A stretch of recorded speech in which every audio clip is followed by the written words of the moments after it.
Hello friends, I am Pradeep Kumar Ojha from LBS PG college Gonda. जैसा कि हम लोगों ने एल्केन पार्ट फर्स्ट में उसकी जनरल प्रॉपर्टीज और उसकी मेथड ऑफ प्रिपरेशन को देखा था, ठीक है। आज हम लोग इसके एल्केन पार्ट 2 में इसकी फिजिकल प्रॉपर्टीज और केमिकल प्रॉपर्टीज के बारे में स्टडी करेंगे, ठीक है। तो सबसे पहले हम लोग आज डिस्कस करते हैं इसकी प्रॉपर्टीज के बारे में। तो हम लोग आज पहले डिस्कस करेंगे फिजिकल प्रॉपर्टीज ऑफ एल्केन, ठीक है। तो अगर हम फिजिकल प्रॉपर्टीज की बात करें तो first 4 members of alkanes are in gas state, मतलब C1 to C4, मतलब जो एल्केन के फर्स्ट 4 मेंबर हैं जैसे मेथेन, एथेन, प्रोपेन और ब्यूटेन, ये क्या है, गैसियस स्टेट में पाए जाते हैं। और अगर नेक्स्ट हम लोग 13 कंपाउंड्स की बात करें जैसे C5 to C17, यानी पेंटेन से लेकर के C17 तक की जो जितने भी मॉलिक्यूल्स हैं वो लिक्विड स्टेट में पाए जाते हैं। और C18 एंड एबव, यानी जिनमें कार्बन की संख्या 18 है या उससे ज्यादा है, उनकी जो स्टेट है वो देखने को मिलती है सॉलिड स्टेट, ठीक है। तो ये हमारी हो गई इनके स्टेट के बारे में, फिजिकल स्टेट के बारे में। नेक्स्ट अगर हम इसके बॉइलिंग पॉइंट की बात करें, मतलब अगर एल्केन के बॉइलिंग पॉइंट की बात करें, हम नॉर्मली क्या जानते हैं कि किसी भी मॉलिक्यूल का अगर मॉलिक्यूलर वेट बढ़ रहा है तो उसका बॉइलिंग पॉइंट बढ़ता है। तो जनरल कंडीशन ये हो गई कि molecular weight is directly proportional to boiling point, मतलब अगर बॉइलिंग पॉइंट बढ़ रहा है तो उसका मॉलिक्यूलर वेट भी बढ़ेगा, या मॉलिक्यूलर वेट बढ़ रहा है तो उसका बॉइलिंग पॉइंट बढ़ेगा। लेकिन ये तब के लिए पॉसिबल है जब हम केवल नॉर्मल चेन कंपाउंड की बात करते हैं। अगर हम लोग नॉर्मल चेन के बजाय ब्रांच चेन की अगर हम बात करते हैं तो ब्रांच चेन में ये पॉसिबल नहीं होता है। कैसे देखते हैं, जैसे अगर हम बात करें नॉर्मल पेंटेन की, आइसोपेंटेन की और नियोपेंटेन की, ये तीनों क्या है, पेंटेन के चेन आइसोमेरिज्म है, ठीक है। अब हम लोग क्या देखते हैं कि जो नॉर्मल पेंटेन होता है उसकी क्या है, जो बॉइलिंग पॉइंट है वो है 36 डिग्री सेल्सियस। इसका क्या है, 36 डिग्री सेल्सियस। अगर वही हम आइसोपेंटेन की बात करें तो इसका है 28 डिग्री सेल्सियस। और अगर हम नियोपेंटेन की बात करें तो इसका बॉइलिंग पॉइंट है 9.5 डिग्री सेल्सियस। हम क्या देखते हैं कि जैसे जैसे ब्रांच बढ़ती जाती है, मतलब यहाँ देखते हैं कि यहाँ जो कार्बन है टर्सरी कार्बन तक है, यहाँ 4 डिग्री कार्बन दिया जा रहा है, यानी हमारा जो सेंट्रल कार्बन है उससे 4 मेथिल ग्रुप डायरेक्टली जुड़े होते हैं। और ये नॉर्मल पेंटेन होता है। तो नॉर्मल पेंटेन का सबसे ज्यादा, उसके बाद आइसोपेंटेन, फिर नियोपेंटेन। मतलब अगर ब्रांच बढ़ती जाती है, ब्रांचिंग बढ़ती जाती है, तो हम क्या देखते हैं कि इसका जो बॉइलिंग पॉइंट है वह कंटिन्यूअसली घटता जाता है। और यहाँ देखते हैं कि नियोपेंटेन में बहुत ही ज्यादा एक साथ डिक्रीज हो रही है। मतलब अगर हम इसकी बात करें तो नॉर्मल पेंटेन जो होता है इसकी एरिया क्या होती है, सबसे ज्यादा होती है। तो एरिया इसकी सबसे ज्यादा सरफेस एरिया, उसके बाद नियोपेंटेन की। तो सरफेस एरिया जिसकी ज्यादा होगी उसका बॉइलिंग पॉइंट क्या होता है, ज्यादा होता है। जिसकी एरिया ज्यादा है उसको मेल्ट करने में या बॉयल करने में हमको ज्यादा हीट सप्लाई करनी पड़ती है। इसकी वजह से नॉर्मल पेंटेन की जो होती है वो बॉइलिंग पॉइंट सबसे ज्यादा होती है, उसके बाद आइसोपेंटेन की एंड फर्दर नियोपेंटेन की। तो ये हो गई इसकी बॉइलिंग पॉइंट की बात। नेक्स्ट अगर हम बात करें इसकी डेंसिटी की, कि इसकी डेंसिटी क्या होती है, एल्केन्स में डेंसिटी का क्या फॉर्म होता है, तो हम लोग जानते हैं कि डेंसिटी इक्वल्स टू होता है m/b, यानी मॉलिक्यूलर वेट अपॉन वॉल्यूम। और वॉल्यूम को हम लोग लिख सकते हैं A/H, यानी एरिया इंटू हाइट। अब हम लोग क्या देखते हैं, पहली कंडीशन तो जिनका मॉलिक्यूलर वेट ज्यादा है उनकी डेंसिटी ऑलरेडी ज्यादा होगी, ठीक है। ये तो एक कंडीशन हो गई, ये तो नॉर्मल कंडीशन हो गई। दूसरी अगर हम बात करें कि एरिया के इनवर्सली प्रोपोर्शनल है, मतलब जिसका एरिया ज्यादा होगा उसका डेंसिटी कम होगा, जिसका डेंसिटी ज्यादा, एरिया ज्यादा होगा उसका डेंसिटी कम होगा, जिसका एरिया कम होगा उसकी डेंसिटी ज्यादा होगी। तो नॉर्मली अगर हम बात करें इन नॉर्मल चेन कंपाउंड या normal compound, density increases as increases the molecular weight. जैसे जैसे मॉलिक्यूलर वेट बढ़ता जाता है वैसे वैसे उसकी डेंसिटी क्या होती है, बढ़ती जाती है। In other cases in branch chain compound, जैसे ब्रांच चेन कंपाउंड की बात करें तो ब्रांच चेन कंपाउंड में क्या होता है, एज इंक्रीजेस ब्रांच जितनी एरिया, ब्रांच चेन में हम लोग एरिया की बात करते हैं, तो ब्रांच चेन में जिसकी एरिया ज्यादा होती है उसकी डेंसिटी कम होती है, और जिसकी एरिया कम होती है उसकी डेंसिटी ज्यादा हो गई। तो ये हमारी हो गई डेंसिटी की बात। तो ये हमारी हो गई इसकी एल्केन्स की कुछ फिजिकल प्रॉपर्टीज के बारे में। अब हम लोग नेक्स्ट इसमें डिस्कस करने वाले हैं एल्केन्स की केमिकल प्रॉपर्टीज, जो सबसे ज्यादा इंपॉर्टेंट है और एग्जाम्स के पॉइंट ऑफ व्यू से भी इंपॉर्टेंट है। ठीक है, तो हमारा नेक्स्ट पॉइंट हो जाएगा केमिकल प्रॉपर्टीज। मतलब इसका किसी केमिकल के साथ कैसा बिहेवियर है, किसी के साथ रिएक्शन करता है तो फाइंड आउट हमको प्रोडक्ट क्या फाइनल मिलता है, तो ये सब हम लोग यहाँ से देखने वाले हैं। तो अगर हम केमिकल प्रॉपर्टीज की बात करें तो उसमें सबसे अच्छी और सबसे बेस्ट जो प्रॉपर्टी है, यानी हम सबसे पहले डिस्कस करेंगे इसमें ए पॉइंट जो हमारा होगा वो होगा हैलोजिनेशन। नाम से स्पष्ट है, मतलब सी जनरेट, आप लोग हाइड्रोजन पढ़े ही होंगे। तो मतलब ये अगर किसी हाइड्रोजन के साथ रिएक्शन करता है तो हमको क्या प्रोडक्ट मिलेगा, ये हम लोग हाइड्रोजिनेशन में फाइंड आउट करते हैं। तो हाइड्रोजिनेशन रिएक्शन क्या होती है, when alkane treated with hydrogen atom in presence of sunlight, मतलब सूर्य के प्रकाश की उपस्थिति वहां पे नेसेसरी होती है। इन when alkanes treated with halogens in presence of sunlight or above 250 degree Celsius temperature, mono, di, tri और टेट्रा हाइलोडेरिवेटिव प्रोडक्ट इज ऑब्टेन। मतलब क्या होता है, एक क्लोरीन ने हाइड्रोजन को प्रति सब्स्टिट्यूट कर दिया, 2 ने कर दिया तो डाई सब्स्टिट्यूटेड, 3 ने कर दिया तो ट्राई सब्स्टिट्यूटेड, 4 ने कर दिया तो टेट्रा सब्स्टिट्यूटेड, 5 ने कर दिया तो पेंटा सब्स्टिट्यूटेड एंड सो ऑन। मतलब हमको डेरिवेट यानी सब्स्टिट्यूटेड रिएक्शन हमको यहाँ पे देखने को मिलती है। कैसे, जैसे हम लोग अगर यहाँ बात करें तो हमारे पास अगर मेथेन हो गया तो मेथेन का रिएक्शन अगर हम क्लोरीन से करवाते हैं इन प्रेजेंस ऑफ सनलाइट, चाहे सनलाइट की बात करें या हम 250 डिग्री सेल्सियस टेम्परेचर की बात करें, तो हमको क्या मिलता है, CH3Cl मिल जाता है। इसी के साथ हमको मिल जाता है CH2Cl2 मिल जाता है, प्लस हमको क्या मिल जाता है, CHCl3 मिल जाता है, plus CCl4 carbon tetra chloride. ये हमारा हो गया क्लोरोमेथेन, ये हमारा हो गया डाइक्लोरोमेथेन, ये हमारा हो गया ट्राइक्लोरोमेथेन और ये हो गया टेट्राक्लोरोमेथेन। ये क्या होता है, CCl4 कार्बन टेट्राक्लोराइड इसको बोलते हैं। ये हमारा एक अच्छा सॉल्वेंट भी होता है। तो अगर हम मेथड्स ऑफ प्रिपरेशन की बात करें, how will you obtain carbon tetrachloride from methane, तो हम लोग ये रिएक्शन देंगे। ठीक है, और अगर हम जनरल रिएक्शन हम लोग हैलोजिनेशन ऑफ एल्केन पढ़ ही रहे हैं तो हम लोग क्या करेंगे, हैलोजिनेशन की सबसे पहले मैकेनिज्म को देखेंगे। तो मैकेनिज्म हम लोग इसकी देखते हैं कि इसकी मैकेनिज्म क्या होती है। ठीक है, तो ये 3 स्टेप की मैकेनिज्म होती है हैलोजिनेशन की। तो हैलोजिनेशन की स्टेप फर्स्ट में क्या होता है, ये नॉर्मली हम लोग जानते हैं कि जो सनलाइट के प्रेजेंस में रिएक्शन होती है, इसमें मैक्सिमम रिएक्शन क्या होती है, फ्री रेडिकल मैकेनिज्म को फॉलो करती है, यानी मुक्त मूलक क्रिया को। और ये हम लोग पहले ही डिस्कस कर चुके कि ये सब्स्टिट्यूशन रिएक्शन है। तो ये क्या होगी, फ्री रेडिकल सब्स्टिट्यूशन रिएक्शन, यानी मुक्त मूलक प्रतिस्थापन क्रिया। तो मुक्त मूलक अगर प्रतिस्थापन हो रहा है तो इसका मतलब सबसे पहले हमको फ्री रेडिकल ऑब्टेन करना होगा। और फ्री रेडिकल ऑब्टेन करने वाली जो स्टेप होती है उसको हम लोग बोलते हैं चेन इनिशिएशन। जो हमारा फर्स्ट स्टेप होगा चेन इनिशिएशन, मतलब चेन का प्रारंभ, चेन कैसे स्टार्ट होगा। तो चेन स्टार्ट हमारा सबसे पहले होगा। चेन स्टार्ट होने के लिए हमारे पास होता है Cl2 यानी Cl सिंगल बॉन्ड Cl, और हमारे पास है सनलाइट या 250 डिग्री सेल्सियस टेम्परेचर। तो क्या होगा, ये फ्री रेडिकल यानी होमोलिटिक बॉन्ड फिशन हो जाएगा। इलेक्ट्रॉन का समान बंटवारा, एक बॉन्ड पेयर की जो इलेक्ट्रॉन है एक इस क्लोरीन एटम के साथ एक दूसरे क्लोरीन एटम के साथ हो जाएगा और हमको 2 क्लोरीन के फ्री रेडिकल यानी मुक्त मूलक मिलेंगे। अब हमारा क्या हो गया, रिएक्शन स्टार्ट हो गया।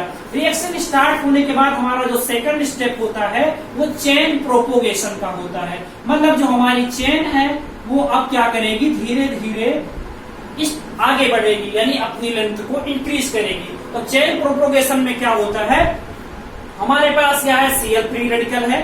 अब यही Cl फ्री रेडिकल क्या करेगा, मेथेन के साथ रिएक्शन करेगा। कैसे करता है देखते हैं। हमारे पास हो गया Cl फ्री रेडिकल, प्लस में हमारे पास है H और CH3, यानी हमने क्या कर दिया, मेथेन ले लिया।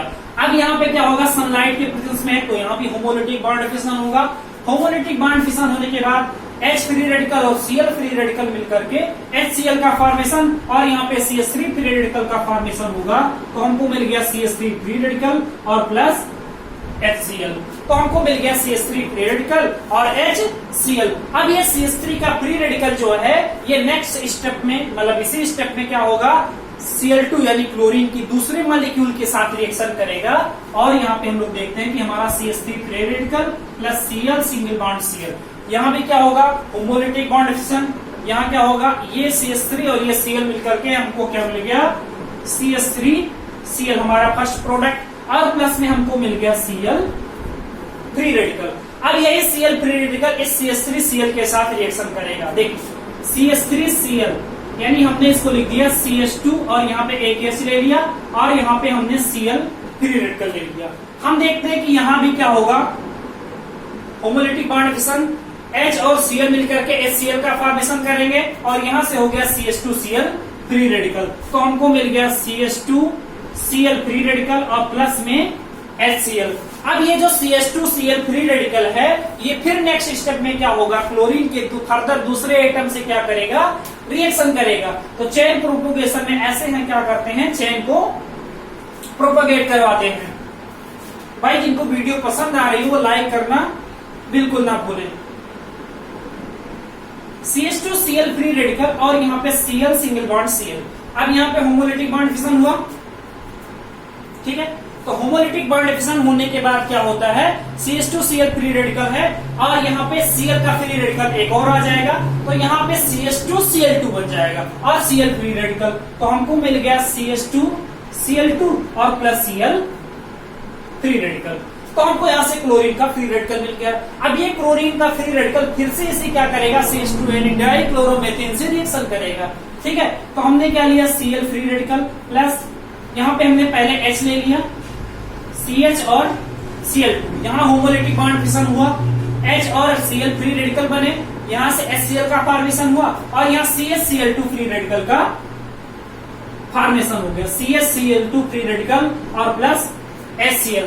अब ये CH_Cl2 क्या करेगा, फर्दर क्लोरीन मॉलिक्यूल से रिएक्शन करेगा इन प्रेजेंस ऑफ सनलाइट, सारे में सनलाइट या 250 डिग्री सेल्सियस टेम्परेचर, यहाँ पे भी HNu, यहाँ पे भी HNu, और हम क्या करेंगे 250 डिग्री सेल्सियस या टेम्परेचर यूज करेंगे, मतलब सनलाइट के प्रेजेंस में ये फ्री रेडिकल मैकेनिज्म फॉलो होती है, ठीक है।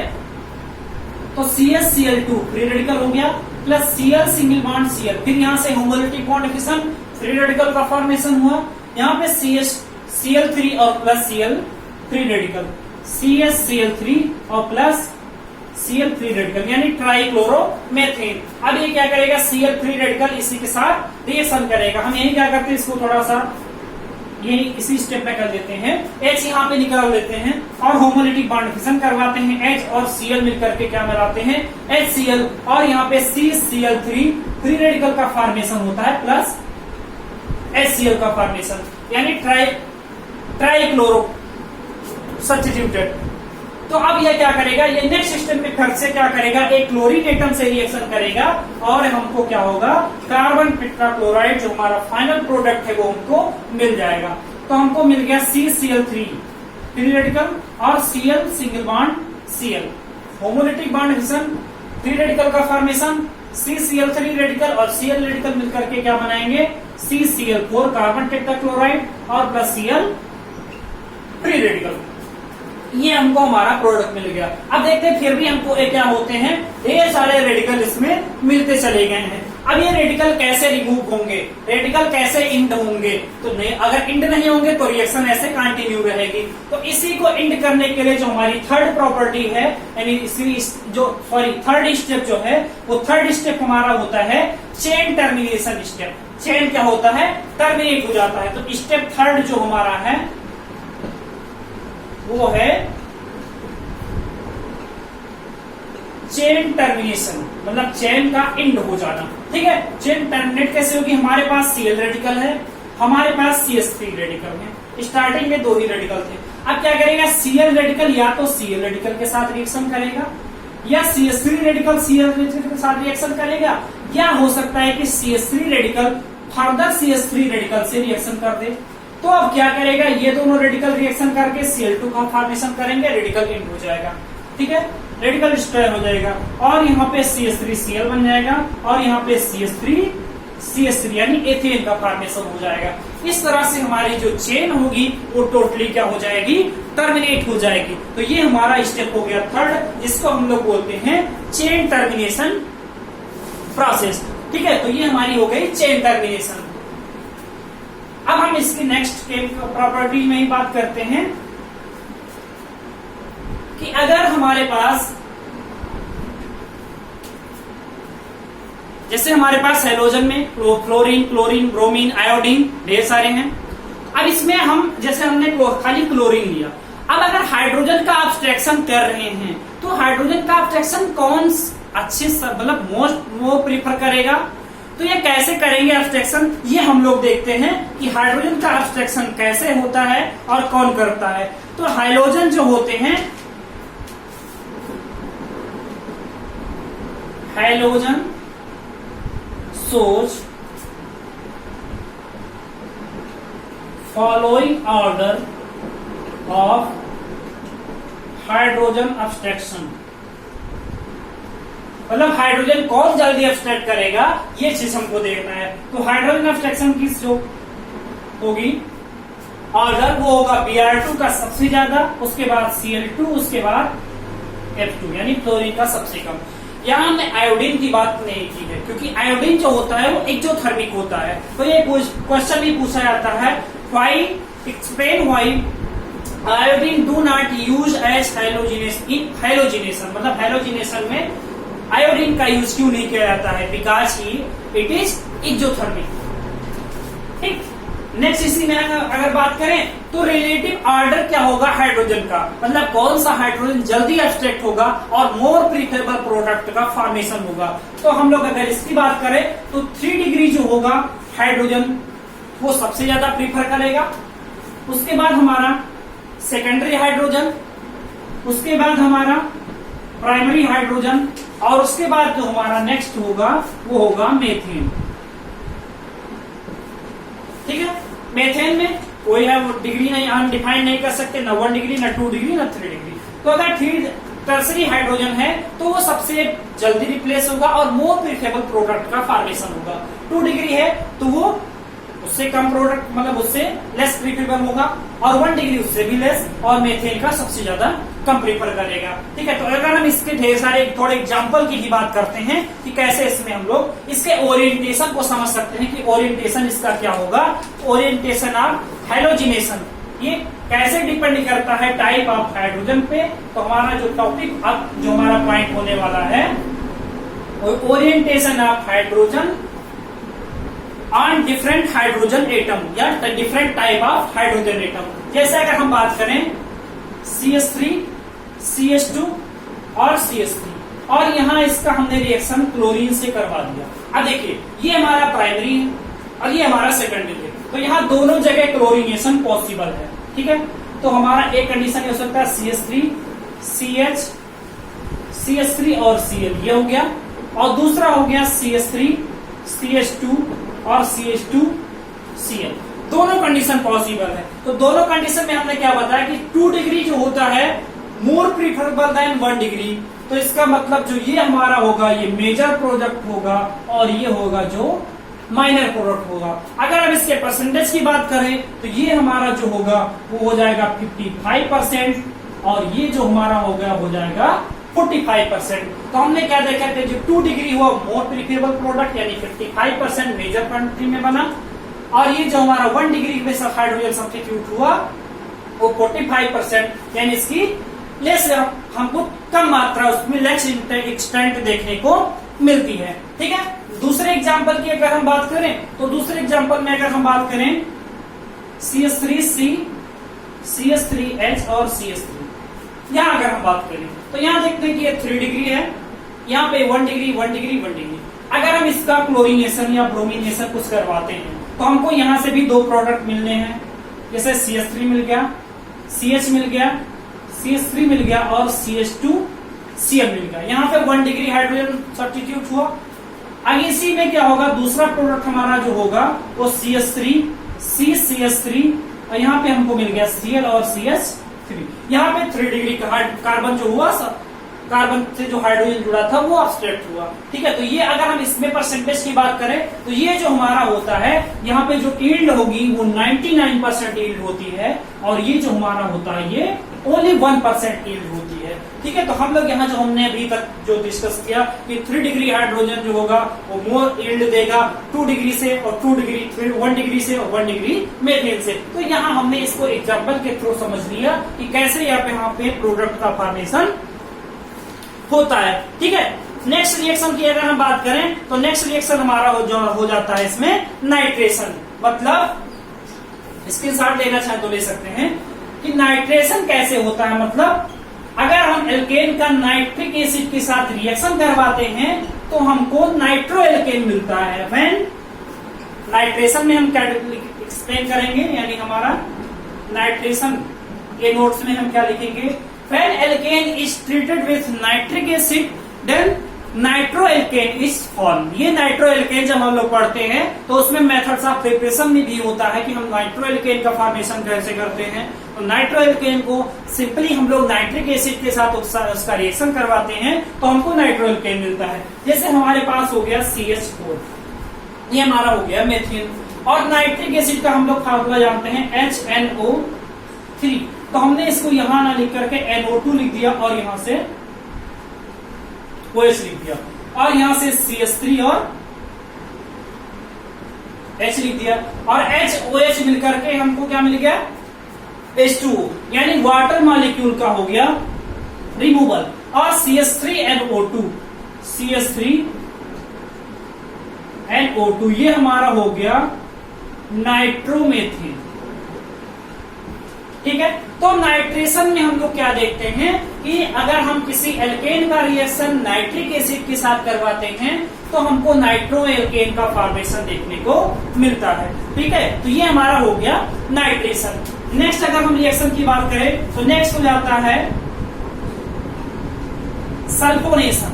मतलब अगर एल्केन का रिएक्शन हम सल्फ्यूरिक एसिड के साथ H2SO4 के साथ करवाते हैं तो क्या होता है। अब हम लोग एक थोड़ा सा की पॉइंट यहां मेंशन करेंगे। सल्फ्यूरिक एसिड जो होता है वो हाइड्रोस्कोपिक होता है, मतलब नमी को एब्जॉर्ब करता है, वाटर मॉलिक्यूल का रिमूवल करता है। तो सिंपली अगर हम कहीं बेसिकली अगर हम बात करें 90% कंडीशन ऐसी होती है कि अगर सल्फ्यूरिक एसिड का हमने यूज किया है तो क्या होगा, सल्फ्यूरिक एसिड यूज करने से क्या होता है कि वहां पे वाटर मॉलिक्यूल का सिंपली रिमूवल होता है। तो ठीक वही प्रोसेस हम यहाँ फॉलो करेंगे और हमको यहाँ से सल्फोनिक एसिड यानी सल्फोनिक एसिड का फॉर्मेशन देखने को मिलेगा। ठीक है, तो सल्फोनिक एसिड कैसे बनेंगे इसका हम लोग अभी देखते हैं। तो अगर हम इसमें लैंग्वेज में लिखना चाहें तो लैंग्वेज में क्या लिखेंगे, when alkane is treated with sulphuric acid then sulphonic acid is form. ठीक है, तो हमारा हो गया अगर हम CH4 की बात करें और इसका रिएक्शन हमने H2SO4 के साथ करवा दिया तो हमने क्या बताया कि सिंपली वाटर मॉलिक्यूल रिमूव होगा ही होगा। ठीक है, तो वाटर मॉलिक्यूल अगर हम रिमूव करते तो यहां से 2 हाइड्रोजन निकल गए और यहां से क्या हुआ, 1 ऑक्सीजन निकल गया। तो यहाँ पे बच गया हमारा CH3SO3H, यानी इसको हम लोग बोलेंगे सल्फोनिक एसिड। तो हमको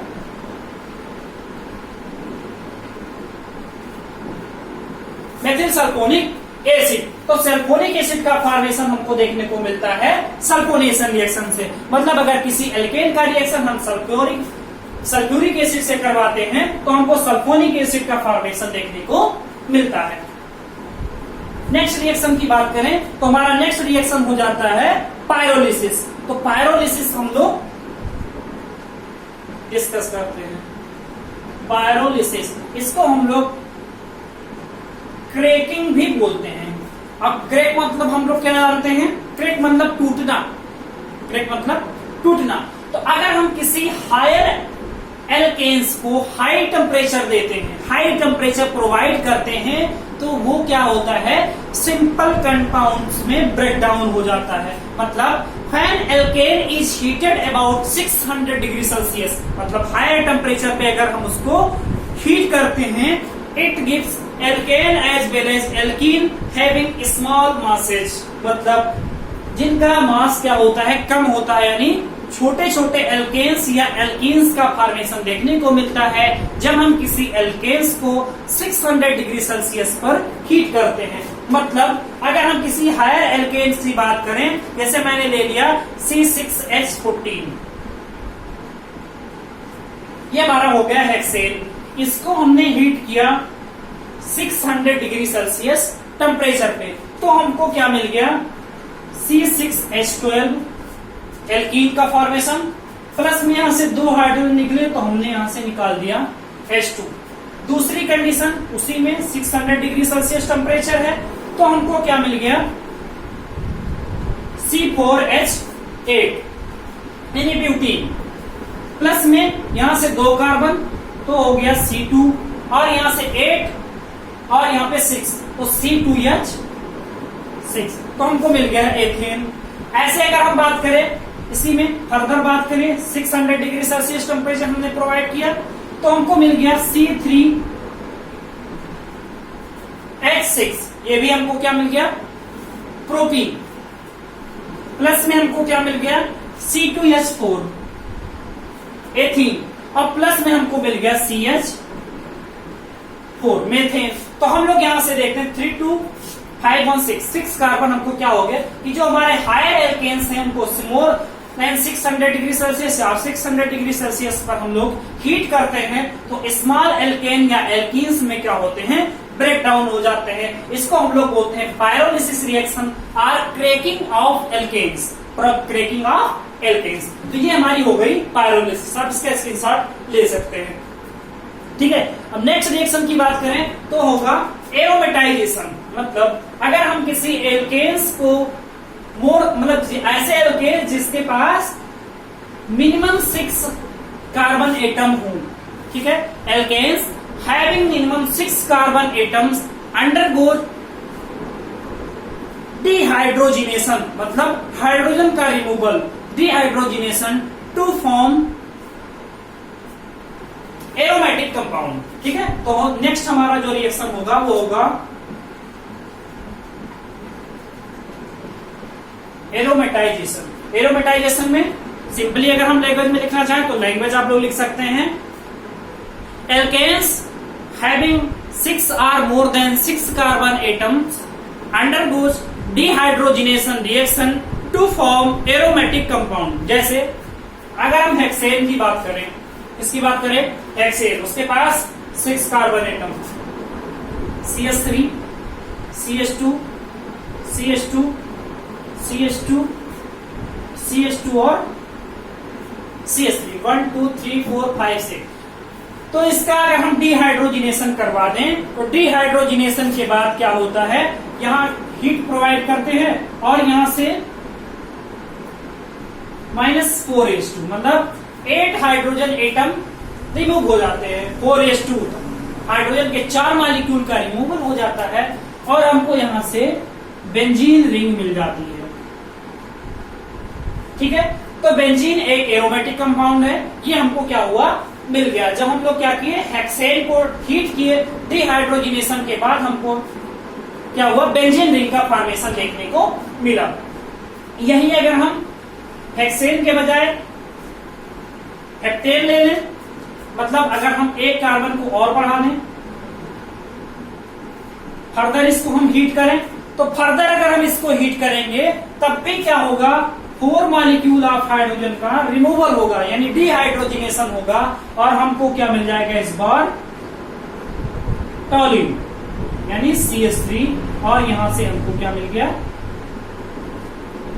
ठीक है, तो हम लोग क्या, इसको हम लोग क्या बोलते हैं, एरोमेटाइजेशन रिएक्शन। यानी एल्केन को अगर हम हीट करते हैं तो डिहाइड्रोजिनेशन के बाद एरोमेटिक कंपाउंड का फॉर्मेशन होता है। पहली बार जब हमने हेक्सेन लिया तो वहां पे बेंजीन रिंग का फॉर्मेशन हुआ, हेप्टेन लिया तो हमको क्या हुआ, टॉलिन का फॉर्मेशन देखने को मिला। तो ये हमारा हो गया एरोमेटाइजेशन। नेक्स्ट अगर हम बात करें तो कंब्यूशन की, मतलब अगर हम किसी एल्केन्स को जलाते हैं तो क्या होता है।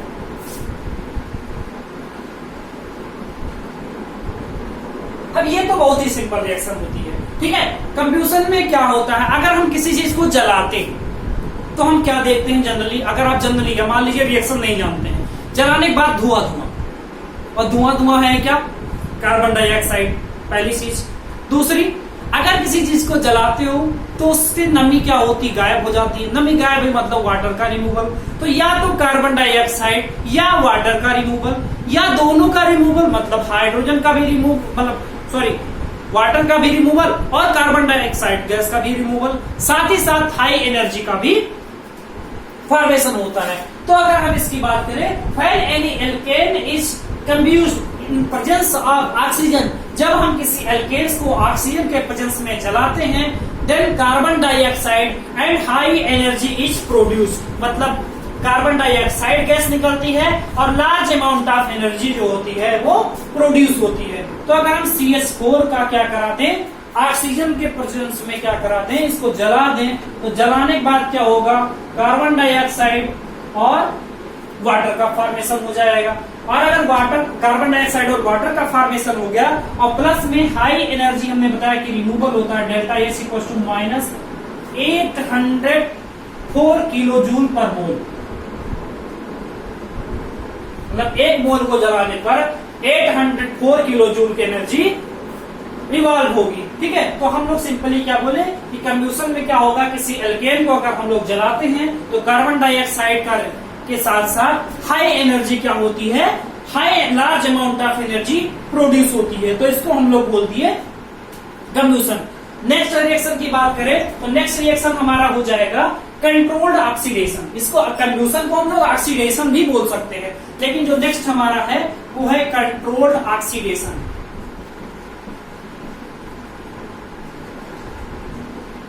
मतलब इसमें इनफ मतलब जितनी पर्याप्त मात्रा में हम लोग क्या करेंगे, ऑक्सीजन प्रोवाइड नहीं करेंगे, जितनी नेसेसरी, जितनी आवश्यक होगी हम केवल उतना ही उसको प्रोवाइड करेंगे। तो इन प्रेजेंस ऑफ कैटालिस्ट, मतलब किसी कैटालिस्ट की उपस्थिति में एल्केन्स अंडरगोज ऑक्सीडेशन, मतलब एल्केन ऑक्सीजन, मतलब ऑक्सीडेशन के बाद क्या होते हैं, alkanes undergoes oxidation to give alcohol, aldehyde and carboxylic acid. ठीक है, तो क्या होता है कि अगर हम किसी एल्केन को ऑक्सीडाइज करवाते हैं तो ऑक्सीडाइज के बाद या तो हमको एल्कोहल मिलेगा, इसके साथ हमको मिल सकता है एल्डिहाइड, और या तो हमको मिलेगा कार्बोक्सिलिक एसिड। ठीक है, तो एल्केन का हम लोग ऑक्सीडेशन अगर करवाते हैं तो क्या मिल जाता है हमको, एल्कोहल, एल्डिहाइड या कार्बोक्सिलिक एसिड। जैसे हमने ले लिया RCH3, कोई एल्केन हमने ले लिया, इसका हमने ऑक्सीडेशन करवा दिया। ऑक्सीडेशन के पश्चात हमको यहां से क्या मिलेगा, ऑक्सीजन इसके साथ जुड़ेगा, ऑक्सीजन का जुड़ना ही ऑक्सीडेशन होता है। तो हमको क्या मिलेगा, RCHO। तो RCHO फंक्शनल ग्रुप है एल्डिहाइड का, तो हमको यहां से क्या मिल गया, एल्डिहाइड का फॉर्मेशन देखने को मिला।